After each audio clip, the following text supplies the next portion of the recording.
Fil-Qorti Kostituzzjonali kompli tinstema l-kawża tal-kap tal-Oppożizzjoni kontra l-Avukat Ġenerali fejn Adrian D'Elia qed jitlob li jingħata kopja sħiħa tar-rapport tal-inkjesta Egrant. Fix-xhieda tiegħu Adrian D'Elia insista li t-talba tiegħu biex jingħata kopja tar-rapport komplut hija waħda leġittima u marbuta mar-rwol tiegħu bħala kap tal-Oppożizzjoni, rwol li huwa wieħed li jorbtu wkoll b'obbligi lejn il-pajjiż.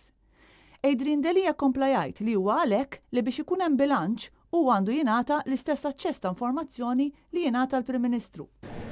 Naħseb ħareġ b'mod ċar illi esponejna kif l-Avukat Ġenerali iddeċieda minn rajh illi b'mod maħsub jikser il-Kostituzzjoni, jikkrea żbilanċ politiku f'pajjiżna u jagħti għodot il-kap tal-Partit Laburista, jagħti għodot lill-Prim Ministru illi huma għodot illi il-kap tal-Partit Nazzjonalista ma natax, il-kap tal-Oppożizzjoni ma natax u għalhekk qed jiġi kreat żbilanċ politiku ċar.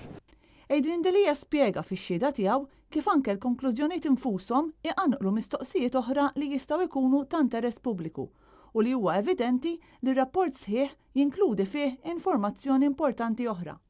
Huwa kompla jgħid li jekk il-Prim Ministru jingħata din l-informazzjoni bħala għodda biex ikun jista' jamministra u jeżegwixxi r-rwol tiegħu, l-Avukat Ġenerali derlu li kellu jostor u jċaħħat il-kap tal-Oppożizzjoni mill-istess għodda.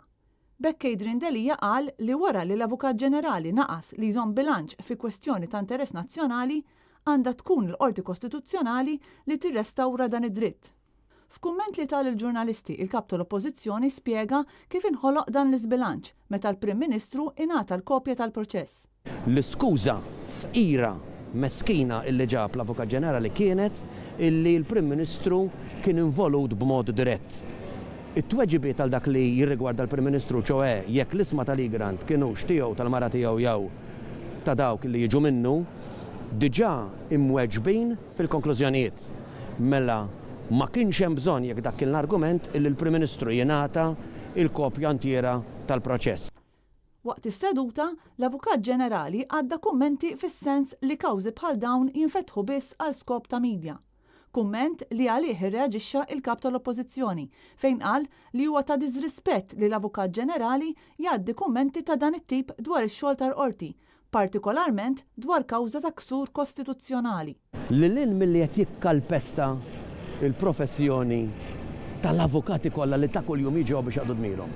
Lil il-fatt li qed jikkalpesta u qed jgħajjar u qed iżebla ħiċekken il-daw kollha li jiġu ġewwa dan l-edifiċċju biex ifittxu l-ġustizzja, lil minn da kollu qed irendi kawża kostituzzjonali illi qed tallega illi l-Avukat Ġenerali innifsu kiser il-Kostituzzjoni qed isejħilha kawża għall-gazzetti tal-mistħija. Wara s-seduta Adrian D'Elia qal li hu beħsibu jibqa' jissielet għaliex din hija ġlieda għall-libertà tal-espressjoni u d-demokrazija.